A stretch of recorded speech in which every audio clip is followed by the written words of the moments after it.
नमस्कार, मैं हूं श्वेता सिंह। रात के 10 बज रहे हैं और आज तक पर आप देख रहे हैं दस्तक, जहां पर हम आपके साथ मिलकर व्यवस्थाओं की कमियों को देखते हुए दस्तक देते हैं। समूची दुनिया में कोरोना से हुई मौतों के मामले में हिंदुस्तान नंबर 3 पर है, ब्राजील और अमेरिका के बाद। सरकारी जो आंकड़े हैं वो 2,80,000 मौतें बताते हैं।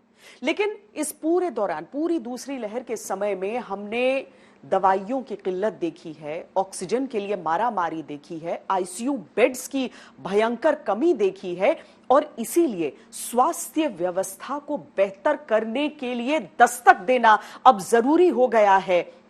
क्योंकि जब देश में दूध की कमी हुई थी तब श्वेत क्रांति, उसके बाद जब अनाजों की कमी हुई तो हरित क्रांति, तो जब स्वास्थ्य व्यवस्था में ऐसी कमी देखी जा रही है तो क्यों नहीं एक क्रांति का समय फिर हो। आइए हम सबसे पहले आपको जमीनी हकीकत दिखाती ये रिपोर्ट दिखाते हैं।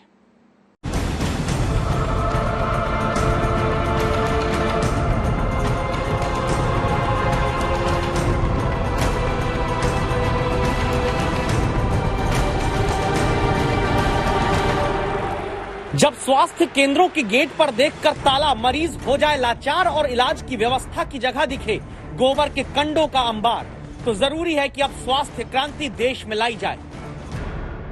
जब इलाज के नाम पर खोले गए हेल्थ सेंटर पर ही सरकारी दावों की जगह दिखे भूसा और खंडहर हो चुके ईंट के ढांचों को कह दिया जाए सरकारी स्वास्थ्य केंद्र, तो जरूरी है कि अब स्वास्थ्य क्रांति देश में लाई जाए।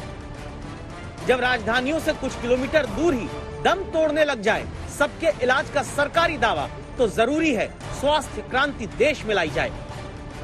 और जब गांवों में भारत की आत्मा बताने वाली राजनीति गांवों से ही छीन ले उनके हेल्दी एंड वेल्दी रहने का अधिकार और स्वास्थ्य केंद्रों पर मिले ऐसा बेड, तो जरूरी है कि अब स्वास्थ्य क्रांति देश में लाई जाए।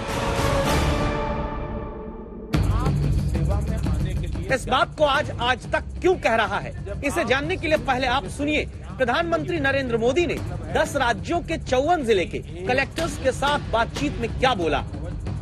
ये वायरस म्यूटेशन में स्वरूप बदलने में माहिर है, एक प्रकार से बहुरूपिया भी है और ये वायरस धूर्त भी है।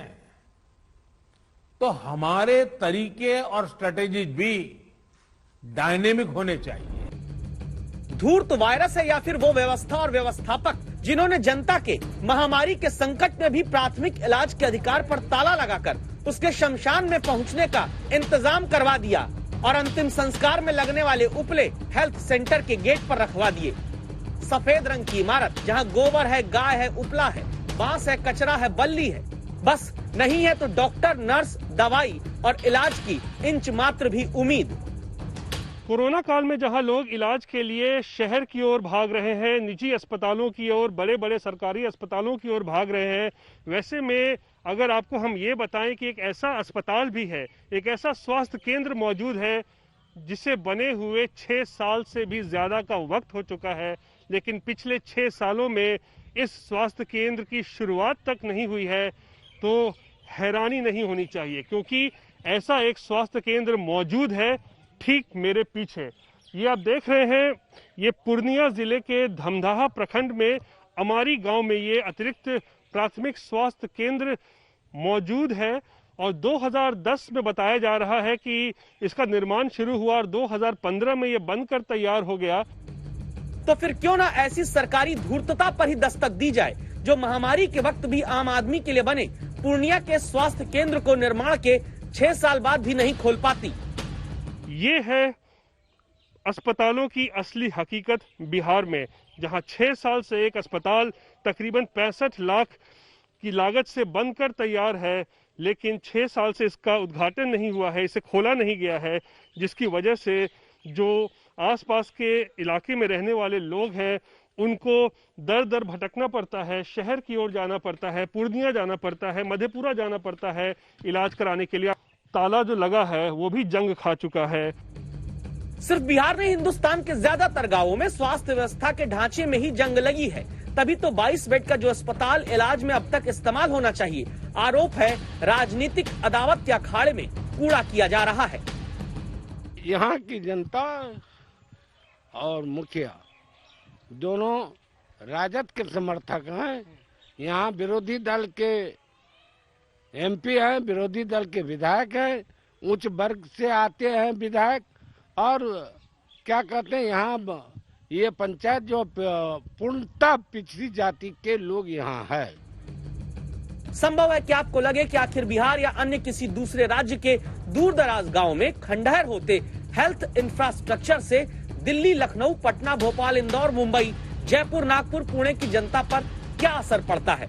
तो इसे हम समझते हैं। देश के 6 लाख से ज्यादा गांवों में भारत की 70% आबादी रहती है। ग्रामीण जनता बीमार होती है तो उसके इलाज के लिए गांव के पास उप स्वास्थ्य केंद्र, फिर 6 उप स्वास्थ्य केंद्रों के ऊपर एक प्राथमिक हेल्थ सेंटर होता है जिसमें 4 से 6 बेड, 1 मेडिकल इंचार्ज और 14 पैरामेडिकल स्टाफ होना चाहिए।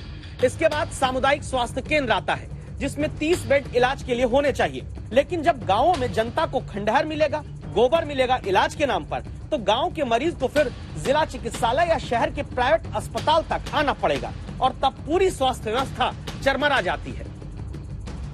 हमारी बात समझने के लिए आप इन 2 तस्वीरों को तुलना करते हुए देखिए। एक तस्वीर पिछले दिनों दिल्ली की, जब ऑक्सीजन सिलेंडर से लेकर अस्पताल के एक बेड तक के लिए राजधानी में लोग तरसने लगे, और दूसरी तस्वीर दिल्ली से सिर्फ आधे घंटे की दूरी पर एक ग्रामीण सरकारी स्वास्थ्य केंद्र की।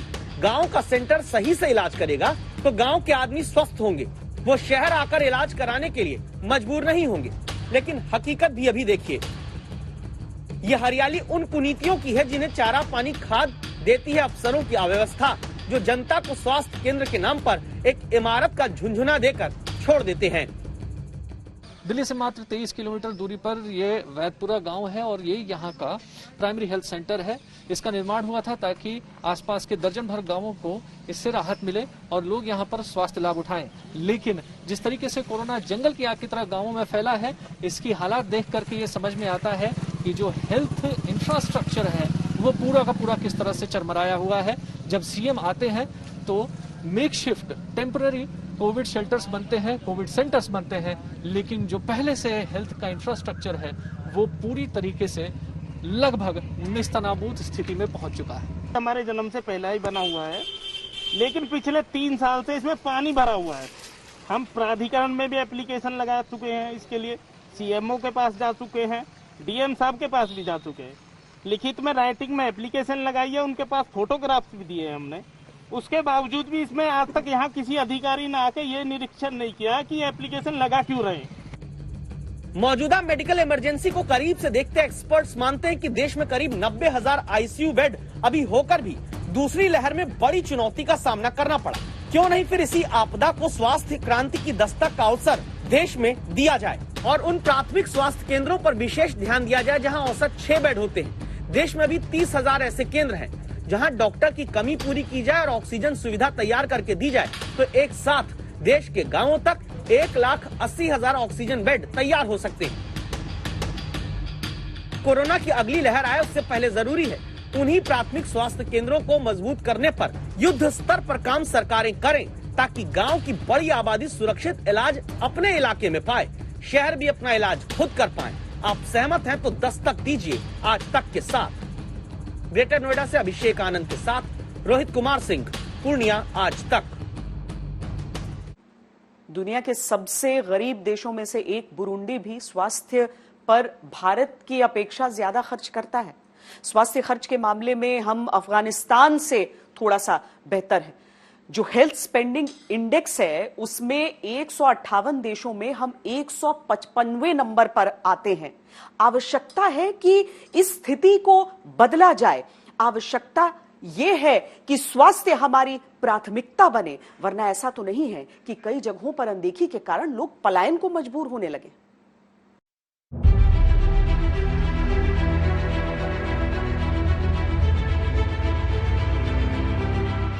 उत्तर प्रदेश का एक गांव जहां घरों पर ताले लटके हैं। काले रंग के दरवाजे पर एक ताला, हरे रंग के गेट पर दूसरा ताला, ये तीसरा, ये चौथा ताला, लोहे के गेट पर 5वां ताला। ऐसे ताले वाले घरों के पीछे क्या कोरोना की महामारी और प्रशासन की नजरअंदाज कर देने वाली बीमारी जिम्मेदार है? तो पहले ये समझते हैं कि क्या यहाँ पर कोरोना ने संक्रमण फैलाया और कितना। हमीरपुर के मौदाहा ब्लॉक का ये पाटनपुर गांव है। पाटनपुर गांव ऐसा जिसमें कई मौतें हो चुकी। कोरोना के टेस्ट हुए नहीं हुए, रिपोर्ट आई नहीं आई, ये मायने नहीं रखता क्योंकि ज्यादातर लोगों के टेस्ट ही नहीं हुए। लेकिन जो सिम्टम्स थे वो सब लगभग वैसे ही थे, सांस फूलना, ऑक्सीजन की कमी, बुखार आना, और इन सिम्टम्स के साथ ही कई लोगों की मौतें हुई। ये मौतें हुई हैं इस गांव में? मौतें हुई हैं 40-50 मौतें हुई हैं इस गांव में। रोज का 10-5 आदमी जो जाता आता रहा है, कोई अब तक न जांच, कोई नहीं डॉक्टर, कोई कुछ नहीं। ऐसे ही गांव में कई लोगों की मौत के पीछे कोरोना की वजह जानने के बाद अब इन घरों को देखिए जिन पर ताला लटका है। क्या यहाँ के ग्रामीण अपने ही घर से, अपने ही गांव से कोरोना के डर से चले गए? कई घरों में ऐसे ताले लटके हुए दिख रहे हैं। कई घर ऐसे हैं इस गांव में जहां घर बंद हैं और घरों में ताले पड़े हैं। हम आपको इस गांव की तस्वीर दिखाते हैं। बहुत सारे लोग कोरोना से कह सकते हैं कि बीमार थे, और आप इस तरीके के जो घर हैं जहां पे ताले लगे हैं इसे आप देख लीजिए, क्योंकि गांव में अमूमन ताले नहीं लगते, लेकिन ये गांव ऐसा है जिसमें ताले ही ताले दिखाई दे रहे हैं। कुछ गांव वालों का मानना है कि घर के लोग कोरोना और उसके जैसे हो रही बीमारियों और मौतों से इस गांव से चले गए हैं। क्यों ऐसा है? क्योंकि गांव में तो अमूमन ताले नहीं लटकते हैं, लोग गांव में रहते। बीमारी की भय से लोग चले गए हैं, मौतें बहुत हुई। तो कहाँ चले गए? अगल बगल के गाँव में अपने नाते रिश्तेदारों के यहाँ कहीं कहीं चले गए हैं लोग। ताले बहुत लगे हैं। हालांकि कुछ लोगों का यह भी कहना है कि यह पलायन नहीं, बल्कि आज तक का कैमरा देखकर गांव में तुरंत फॉगिंग कराने वाले उस प्रशासन की बदइंतजामी का परिणाम है, जो अब तक यहां पर पर्याप्त टेस्टिंग करने और दवाई देने तक नहीं पहुंचा। अस्पताल में भी जाते थे तो सरकारी अस्पताल में तो कोई वही नहीं करता। प्राइवेट में एक डॉक्टर मौदा में हामिद हैं और एक निरंकारी हॉस्पिटल है और देश डॉक्टर, उन्हीं के यहाँ जाते रहे। उनके यहाँ इलाज कम से कम बुखार का इलाज 10,000 रुपए का था दोनों। यही सच्चाई एक गांव नहीं बल्कि देश के ज्यादातर गांवों की है, जो स्थानीय स्तर पर इलाज न मिलने पर शहर के प्राइवेट अस्पतालों के भरोसे महंगे इलाज को लाचार होते हैं, या फिर इलाज के लिए ईश्वर की मान मनौती, पूजा पाठ से अपनी जिंदगी का सुरक्षा कवच बनाने लगते हैं। कुछ भगवान की आराधना करी जाए, उससे शांति मिल जाएगी। तो ऐसा हुआ भी, भगवान की आराधना भी हुई सामूहिक गाँव की, और आराम भी लोगों को बहुत उस दरमियान से बहुत ही कम मौतें हुई हैं। तो क्या यहाँ लोगों ने पूजा पाठ भी शुरू किया? पूजा पाठ करवाया था हनुमान जी के मंदिर में, और दिव्य पूजा करी गई थी, और गांव के सभी देवताओं में जाकर के खप्पर निकाला गया था ये महामारी के प्रकोप से बचने के लिए। तो उस दिन से तो काफी राहत है। ऐसी नौबत देश के लगभग हर राज्य में क्यों आती है? जैसे मध्य प्रदेश में स्वास्थ्य मंत्री के जिले रायसेन का सरकारी स्वास्थ्य केंद्र है। छातौर में बाएं घूमते कैमरे के साथ आप प्राथमिक स्वास्थ्य केंद्र के नाम पर खड़ी इस इमारत को देखिए, और यहाँ पर इस कबाड़ हो चुके बेड को देखकर समझ लीजिए क्या हालत होगी यहाँ पर आम आदमी को इलाज पाने के लिए। ऐसा क्यों है? लोग उदयपुरा जाते हैं सर, 15 किलोमीटर दूर है यहाँ से। आपने डॉक्टर कितने दिनों से नहीं देखा यहाँ? सर लगभग 3-4 साल हो गए सर, जब से नहीं देखा। सच्चाई यही है कि डॉक्टरों की भर्ती ही सरकारें नहीं करती, तो हालत क्या होती है? उत्तर प्रदेश में 61,000 लोगों की आबादी पर एक प्राइमरी हेल्थ सेंटर है, और उसी पीएचसी में 54,970 लोगों का इलाज करने के लिए एक डॉक्टर।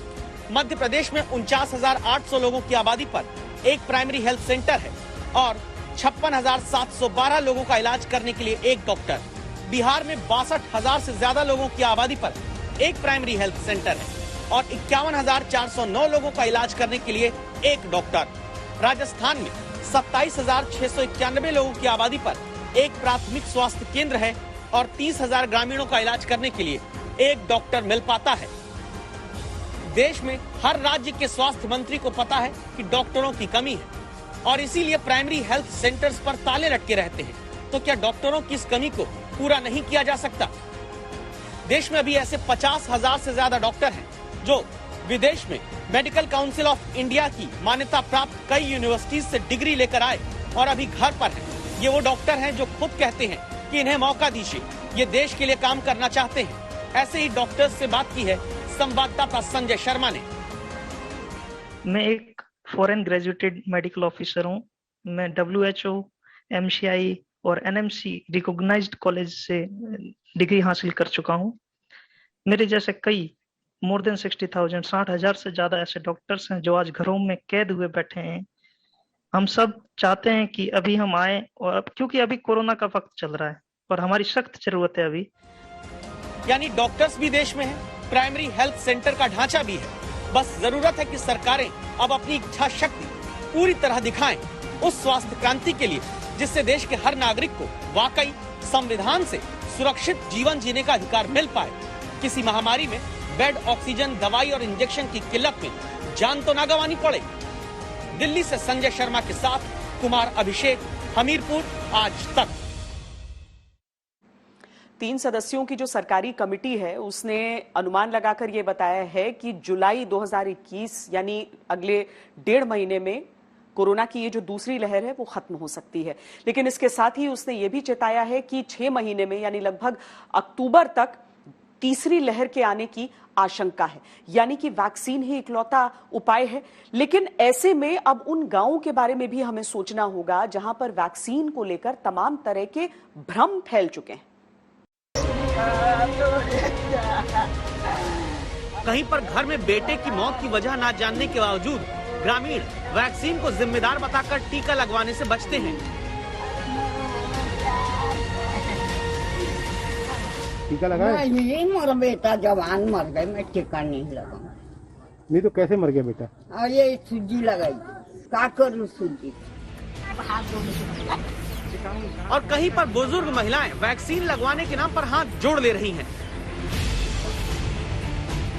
देश में जब अगले 6 महीने के भीतर तीसरी लहर की आशंका वैज्ञानिक जताते हैं, जब दुनिया भर में ये बहस चल रही है कि क्या तीसरी लहर कोरोना की बच्चों के जीवन पर संकट ला सकती है, तब भोपाल से बालाघाट तक और महाराष्ट्र के चंद्रपुर तक आज तक संवाददाताओं की टीम ने उन गांवों में जाकर ये समझने की कोशिश की क्या वाकई गलत जानकारी का शिकार होकर भ्रम के साए में लोग वैक्सीन लगवाने से बच रहे हैं।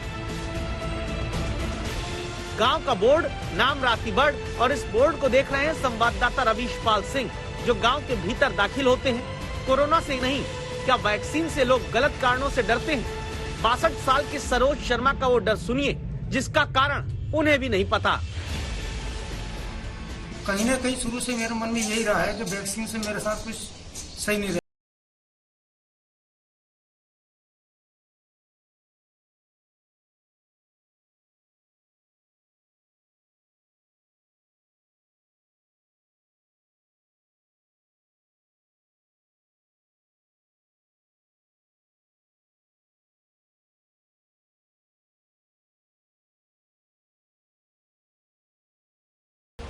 कई लोगों को बुखार आया, कई लोग बीमार हुए उससे।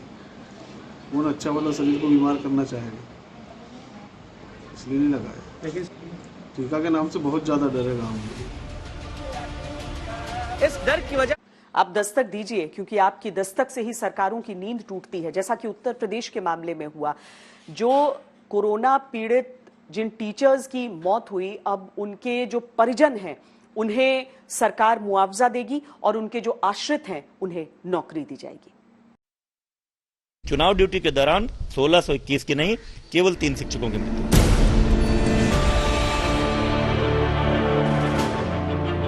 खंड शिक्षा अधिकारियों से, शिक्षक संघ से रिपोर्ट की है, जिसके माध्यम से मुझे 8 टीचरों का पता मेरे संज्ञान में आया है। 32 लोगों का निधन की सूचना थी। 4 टीचर कोरोना पॉजिटिव से एक्सपायर किए।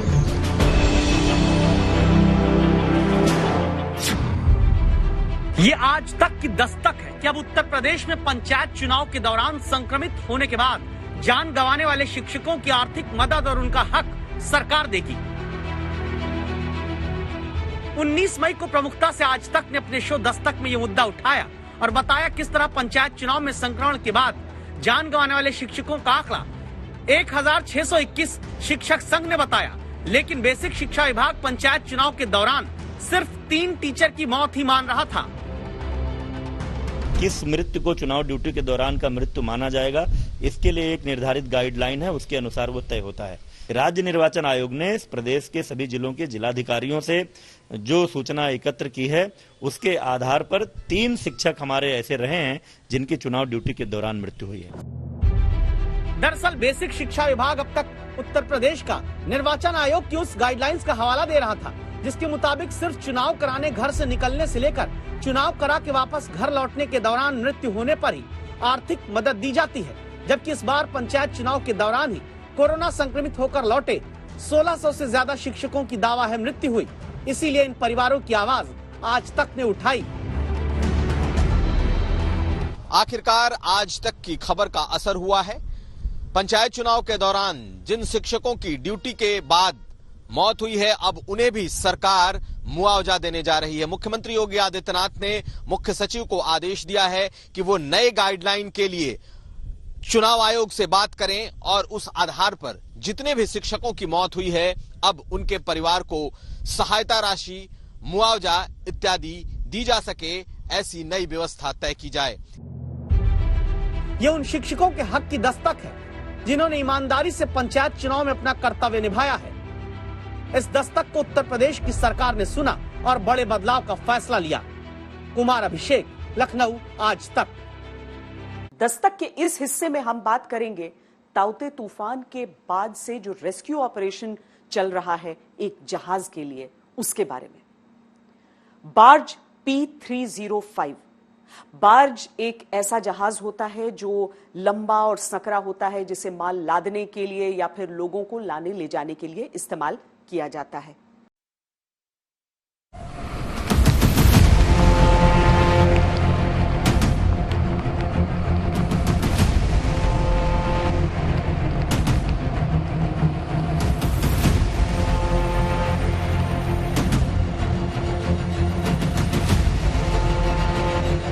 एकदम वो हो गया था कि अब लगता है बचेंगे नहीं, लेकिन जाके हम लोग का बाढ़ ऊपर वाले की दया से साइड में रुक गया और ये नेवी वाले लोग पहुंचे, हम लोगों को रिसीव कर लिए, बच गए। जान कैसे बचाया, कैसे कूदे समुद्र में? अब क्या करते, दब्बाज डूब रहा था तो कूदना ही पड़ेगा। घंटे समुद्र के पानी में रहा हूँ। इसके बाद में नेवी वालों ने आके हम लोगों को बचाया है। जब बीच समंदर में अमित जैसे सैकड़ों लोगों को साक्षात मौत दिख रही थी, तब 100 किलोमीटर प्रति घंटे की रफ्तार वाले ताउते से भिड़कर अंधेरे में जिंदगी खोज लाई भारतीय नौसेना। लेकिन आरोप है कि जहाज के जिस कैप्टन को ये काम करना चाहिए था, वो मुश्किल वक्त में पीठ दिखाकर भाग गया। सडनली जब विंड स्पीड इंक्रीज हुआ मोर देन 100, इनका सारे एंकर टूट गया। वहां से वेसल जाके हिट किया एक अनमेन प्लेटफॉर्म को और बड़ा होल हो गया। फिर कंटेनर उड़े, काफी लोग को छोड़े और कैप्टन वेसल से एस्केप हो गए थे, वेसल छोड़ दिए। बहुत बहुत धन्यवाद वो लोग को, उन लोग के लिए तो आज हम जिंदा है, नहीं तो कोई नहीं बचता। जब समंदर की लहरें जिंदगी को निगलने के लिए बेताब हो रही थी, जब ऊंची ऊंची लहरों पर कई जिंदगियां छटपटा रही थी, तब नेवी के जवान देवदूत बनकर अभय जैसों को नई जिंदगी देने के लिए पहुंच गए। लेकिन आरोप है कि जहाज के कैप्टन और कंपनी दोनों ने तूफान की अनदेखी की, जिसने 263 लोगों की जान को मुश्किल में डाल दिया। कैप्टन गॉडफादर वेसल के लिए उनको डिसीजन लेना चाहिए तुरंत। ऑनर बोलने दो, कोई भी आने दो उसके अंदर, उनको जान बचाने का इतना 300 लोगों का। सर अपना बचाव करने के लिए हम लोग इधर उधर भाग रहे थे, भटक रहे थे सर, कि कोई बचाओ। हम लोग बचाओ बचाओ का चिल्ला रहे थे, बचाओ बचाओ का गुहार लगा रहे थे कि बचाओ हमको, बचाओ हमको।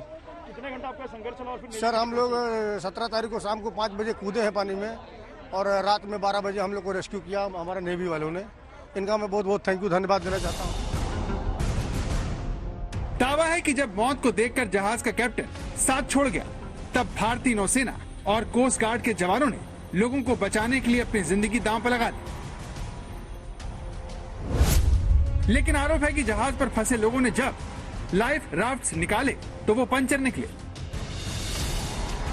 हेमंत सिंह जी ने मेरे को बोला, मैंने जब ऊपर आया देखा कैप्टन जंप कर गया वेसल से और सारे लोग चिल्ला रहे थे वेसल के ऊपर, तो उन्होंने एक एक करके जब नेवी आए सबको निकाले वहां से, जितने भी लोग थे सबको लाइफ जैकेट पहनाए, सबको निकाले। फिर उन्होंने लाइफ रफ को ओपन करने के लिए कोशिश की। 7-8 लाइफ रफ पंचर थे, डैमेज थे ऑलरेडी इनसाइड। ताउते तूफान में जो 4 जहाज फंसे, उसमें बार्ज P305 जहाज डूब गया और जान बचाने के लिए समंदर में लोगों को छलांग लगानी पड़ी। लेकिन सवाल ये है कि जब ताउते तूफान को लेकर लगातार चेतावनी जारी की जा रही थी, समंदर में न जाने की हिदायत दी जा रही थी, तब बार्ज P305 जहाज को समय रहते वापस क्यों नहीं बुला लिया गया? ये वो सवाल है जिसने एक साथ जहाज के कैप्टन से लेकर उस कंपनी को कटघरे में खड़ा कर दिया है, जिसके लिए बार्ज P305 पर सवार 263 लोग काम कर रहे थे। आखिर ऐसा क्यों हुआ? जब इसे लेकर आज तक ने अपनी पड़ताल शुरू की तो हमारे संवाददाता पंकज उपाध्याय ने बार्ज P305 के चीफ इंजीनियर रहमान शेख को ढूंढ निकाला, जो न सिर्फ इस पूरी घटना के चश्मदीद हैं, बल्कि आखिर तक अपने साथियों के साथ भी रहे। रहमान शेख के भाई ने आज तक से बातचीत में ये आरोप लगाया कि तूफान की चेतावनी को जहाज के कैप्टन से लेकर जहाज की मालिकाना कंपनी ने नजरअंदाज किया और आखिर में जब हालात बिगड़ गए तो जहाज का कैप्टन भाग निकला। मैंने उनसे पूछा है कि आप लोग जब आपको वार्निंग मिला है वेदर रिपोर्ट, आप पुल आउट क्यों नहीं किए वहाँ से? सारे वेसल तो आ गए थे इधर शेल्टर में, आप क्यों नहीं आए? तो रहमान भाई ने बोले मैंने बहुत रिक्वेस्ट किया कैप्टन को कि कैप्टन साहब यहाँ से पुल आउट करो, सेफ नहीं है, wind speed going to increase. तो कैप्टन ने बोले नहीं, it will not be happen, wind speed 40 के ऊपर नहीं जाएगा और नॉर्मल होएगा सब कुछ, टेंशन मत लो। तो सडनली जब विंड स्पीड इंक्रीज हुआ मोर देन 100, इनका सारे एंकर टूट गया वहां से। वेसल जाके हिट किया एक अनमेन प्लेटफॉर्म को और बड़ा होल हो गया। तो रहमान साहब और इनका टेक्निकल टीम वहां लगे हुए थे पंप आउट करने के चक्कर में, पानी पंप आउट करने के चक्कर में। फिर कंटेनर उड़े, काफी लोग को छोड़े और कैप्टन वेसल से एस्केप हो गए थे, वेसल छोड़ दिए। तो जिस कैप्टन पर जहाज की जिम्मेदारी थी, दावा है कि उसने न सिर्फ तूफान की अनदेखी की, बल्कि वो अपने साथियों को मरने के लिए छोड़कर भाग गया। ये इल्जाम बार्ज P305 के चीफ इंजीनियर ने भी अस्पताल के बिस्तर पर लेटे हुए दोहराए हैं। क्यों नहीं लेके भाई ब्रदर तब क्यों नहीं किया? 40 कॉन्टैक्ट नंबर बताओ। कैप्टन ने बोला 40 नॉट के ऊपर विंड जाएगा। 11 बजे शुरू होगा, 12 बजे खत्म हो जाएगा। तो कैप्टन को सिलेक्ट कौन किया था? एक बार तो किया होगा, ऑफिस किया ना। बार्ज P305 मुंबई से 72 किलोमीटर दूर हीरा ऑयल फील्ड्स में खड़ा था। 16 मई की रात को जब तूफान आया तो सबसे पहले इसके सभी 12 लंगर टूट गए, जिससे जहाज डावाडोल होने लगा और टक्कर से उसमें छेद हो गया। 17 मई की दोपहर तक बार्ज में पानी भरना शुरू हो गया। इस कारण जहाज पर मौजूद 260 से ज्यादा लोगों की जान बचाने के लिए उन्हें पानी में कूदना पड़ा और 17 मई की शाम 5 बजे ये जहाज समंदर में पूरी तरह से डूब गया। इस कैलकुलेशन कैप्टन के ऊपर दबाव था। क्या था? कैप्टन गॉडफादर वेसल के लिए, उनको डिसीजन लेना चाहिए तुरंत। ऑनर बोलने दो, कोई भी आने दो उसके अंदर, उनको जान बचाने का इतना 300 लोगों का, उनको डिसीजन लेके वेसल को वहां से एस्केप करना ही है, पुल आउट करना चाहिए। लेकिन ऐसा नहीं किया। ऐसा नहीं किया क्योंकि क्लाइंट रैप थे वहां पे, कैप्टन थे वहां पे और कंटिन्यू कम्युनिकेशन पे थे ऑनर के साथ में। तो ऑनर की तरफ से भी कोई दबाव नहीं था कि वेसल निकालो। और ONGC क्यों परमिट किया उनको? 15 महीने के बाद तो नॉर्मली परमिट नहीं करते काम के लिए। तो ONGC में इनको क्यों वार्निंग नहीं दिया है कि तुम वेसल यहाँ से निकालो? ये सब लोग इन्वॉल्व है इसमें, इसका रिस्पॉन्सिबल सब लोग है। तो जिस जहाज में 263 लोग सवार थे, नौसेना ने जिससे 188 लोगों को बचाने में कामयाबी पाई, लेकिन क्या कंपनी और कैप्टन की लापरवाही के चलते इस जहाज पर सवार 37 लोग मारे गए और 38 लोग लापता हो गए? इंडियन नेवी का हम बहुत शुक्रिया अदा करते हैं। NS कोची ने अगर नहीं गए होते तो हम 85-90% पीपल सेफ नहीं बचते नहीं। उनका बहुत बहुत धन्यवाद, बहुत बहुत शुक्रिया NS कोची का, नेवी का। लेकिन दावा है कि जो 37 लोग मरे या फिर जिन 38 लोगों का पता नहीं चल पाया, उनमें से कई लोगों को बचाया जा सकता था, क्योंकि P305 के चीफ इंजीनियर के भाई ने आज तक को बातचीत में बताया कि जब जहाज के अंदर पानी भरने लगा तो बचने के लिए लाइफ राफ्ट्स की मदद लेने की कोशिश की गई, लेकिन उसमें से 14 पंचर निकले। इस वजह से सिर्फ 2 को ही लॉन्च किया जा सका। रहमान शेख जी ने मेरे को बोला, मैंने जब ऊपर आया देखा कैप्टन जम कर गए वेसल से और सारे लोग चिल्ला रहे थे वेसल के ऊपर, तो उन्होंने एक एक करके जब नेवी आए सबको निकाले वहां से, जितने भी लोग थे सबको लाइफ जैकेट पहनाए, सबको निकाले। फिर उन्होंने लाइफ रफ को ओपन करने के लिए कोशिश की।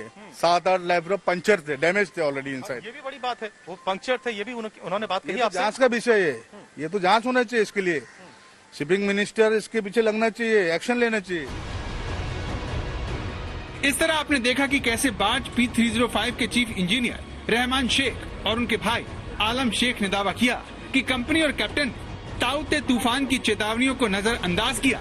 जब जहाज तूफान में घिरने लगा तो कैप्टन भाग निकला। यही नहीं, जब जहाज पर सवार लोगों ने बचने के लिए लाइफ राफ्ट निकाली तो उसमें 14 पंचर निकले। यानी चौतरफा लापरवाही बरती गई, जिसने इतने बड़े हादसे को अंजाम दिया। बार्ज P305 जहाज डूब गया, जिसने जहाज पर सवार 263 लोगों की जिंदगियों को मौत के दरवाजे पर लाकर खड़ा कर दिया। पंकज उपाध्याय, मुंबई, आज तक। तो सीधे तौर पर हम अगर ये सारे आरोप सुने तो ये समझ में आता है कि ये सिर्फ एक प्राकृतिक आपदा के कारण नहीं हुआ। चीफ इंजीनियर सीधे सीधे ये कह रहे हैं कि जो जहाज का कैप्टन है वो जिम्मेदार है, जो जहाज की कंपनी है वो जिम्मेदार है, जो पीड़ित परिजन हैं उन्हें अभी भी सही तरीके से जानकारियां नहीं दी जा रही है। लेकिन इसके साथ ही राजनीति भी खूब शुरू हो गई है। महाराष्ट्र कांग्रेस के नेता सचिन सावंत ने इस्तीफा मांगा है केंद्रीय पेट्रोलियम मंत्री धर्मेंद्र प्रधान का।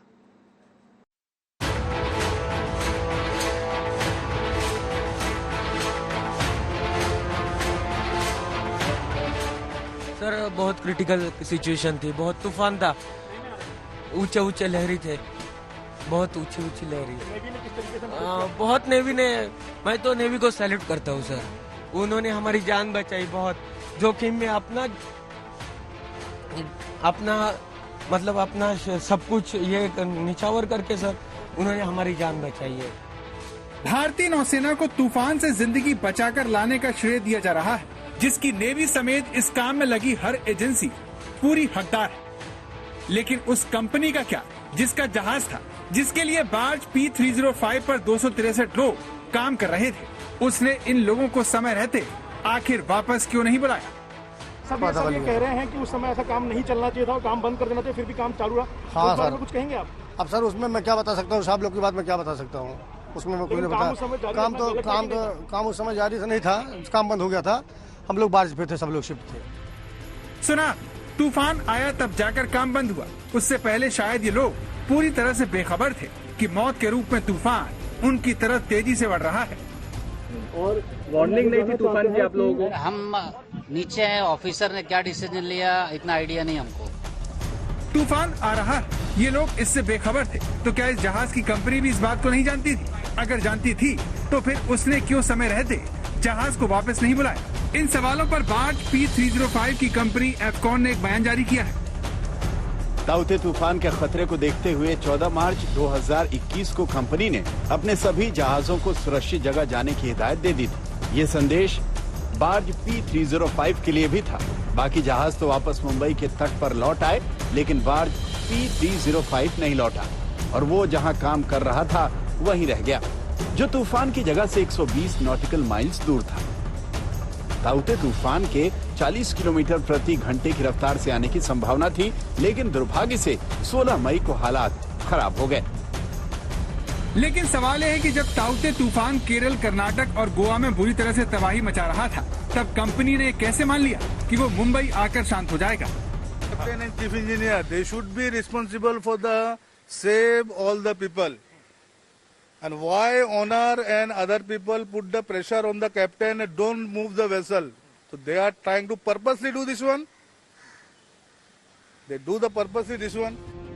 लेकिन मामला सिर्फ इतना भर नहीं है। जहाज की कंपनी पर पीड़ित परिवारों का ये भी आरोप है कि वो अपने कर्मचारियों के बारे में पीड़ित परिवारों को जानकारी नहीं दे रही। आलम शेख दावा करते हैं कि उन्हें भी नहीं बताया गया कि उनके भाई जिंदा हैं और उनका इलाज मुंबई के ही अस्पताल में हो रहा है, बल्कि जब तूफान में जहाज फंसने की खबर आई तो उन्हें ये बताया गया कि जहाज में जो छेद था वो ठीक हो गया है। मैंने इमीडिएट फोन किया ना उनको, ऑनर को फोन किया, आप पुल आउट करो। उन्होंने बोला नहीं, वैसा जो होल था होल ठीक हो गया, अभी नहीं है, प्रॉब्लम नहीं है। आपसे बोला गया कि रेक्टिफाई कर लिया? बस रिकॉर्डिंग एविडेंस है उसका, मैंने दिया न्यूज चैनल को, कि आपने ऐसा बोला मेरे को, और आधा घंटे के बाद से बात हुई थी एग्जैक्टली आपकी? प्रमन नायक। कौन, क्या पोजीशन? ऑनर है, ऑनर। इन्हीं सवालों ने इस मामले को राजनीतिक रंग भी दे दिया है। बार्ज P305 के हादसे को लेकर दिल्ली से महाराष्ट्र तक सियासी लहरें उठ रही हैं। महाराष्ट्र कांग्रेस नेता सचिन सावंत ने सीधे सीधे पेट्रोलियम मंत्री धर्मेंद्र प्रधान का इस्तीफा मांगा है, तो नवाब मलिक केंद्र को घेर रहे हैं। Despite this alert by state and IMD, ONGC has neglected the alert. The 600 workers' life were in danger. They were not shifted to the safer place. And due to that, one of the barge has been drawn. 37 people lost their life. More than 40 people are still missing. Hundreds of workers were fighting in a rough sea for their lives. The responsibility should be fixed. अरब सागर में ONGC के oil ring के पास barge P305 काम कर रहा था, जिसे लेकर विपक्ष केंद्र को इससे जोड़ रहा है। मुंबई पुलिस ने तो इसे लेकर जांच भी शुरू कर दी है। हालांकि प्रधानमंत्री मोदी ने ट्वीट कर तूफान प्रभावित सभी राज्यों के संपर्क में होने की बात कहकर इस विवाद को थामने की कोशिश की, लेकिन बार्ज P305 के ताजा विवाद से दोनों सरकारों में फिर ठन सकती है। लेकिन इस सारे विवाद एकमात्र याद रखने लायक बात भारतीय नौसेना की वो बहादुरी है जिसने उसकी प्रतिष्ठा में चार चांद लगा दिए हैं। एंड स्पेशली रात की जो कंडीशन थी कि उनको ना कुछ विजिबल क्यों था, ना कुछ कर सकते थे, खाली पानी में फ्लोट और स्विम ही कर पा रहे थे। अदर देन सी वाटर उनके पास कुछ नहीं था, उनका डिहाइड्रेशन भी शुरू हो गया था, बंदों की बोलने की कंडीशन कुछ भी नहीं थी। जब हमने उनको रिकवर किया तो उनकी मनोदशा से ही अंदाजा लग रहा था कि वे मतलब बहुत खुश थे और उनको ऐसा लग रहा था कि शायद उनको दूसरी जिंदगी मिल गई हो। तो हमने क्या डिसाइड किया था, जो बंदे सबसे दूर गए हैं सबसे पहले उनको पिकअप किया जाए, ताकि जो और बंदे विजिबल नहीं है शिप को, उनका भी मोरल बढ़े और ज्यादा से ज्यादा बंदों की जान बचाई जा सके। भारत में जब भी कोई आपदा आती है तो सेना के तीनों अंग बढ़ चढ़कर अपना फर्ज पूरा करते हैं, लेकिन ताउते तूफान में डूबा बार्ज P305 किसकी लापरवाही से हादसे का शिकार हुआ, उसे क्यों तूफान के बीच छोड़ दिया गया, इसका सच सारा देश जानना चाहता है, ताकि आगे ऐसा फिर कभी न हो। पंकज उपाध्याय, मुंबई, आज तक। ताउते तूफान का सीधा सीधा असर देश के बाकी इलाकों के मौसम पर भी पड़ रहा है। कहीं लैंडस्लाइड है तो कहीं पर दिख रहा है कि किस तरीके से इमारतें जमींदोज हो जा रही हैं। दिल्ली में मौसम बेहतर जरूर हुआ, लगातार बरसात से गर्मी से राहत जरूर मिली, लेकिन इसके साथ ही आज जल भराव देखने को मिला। यूपी के कई जिलों में बरसात हुई, वाराणसी में भारी बारिश के बाद एक बिल्डिंग धराशायी हो गई, बिहार से लेकर राजस्थान के कई जिलों में बरसात हुई। इसके अलावा उत्तराखंड में भी मौसम का मिजाज बिगड़ा, चमोली से लेकर केदारनाथ तक बरसात हुई। चमोली में तो भारी बारिश के बाद लैंडस्लाइड हुई, जिसके बाद बद्रीनाथ राष्ट्रीय राजमार्ग 58 पर कई जगह सड़क टूट गई। दस्तक में आज के लिए इतना ही।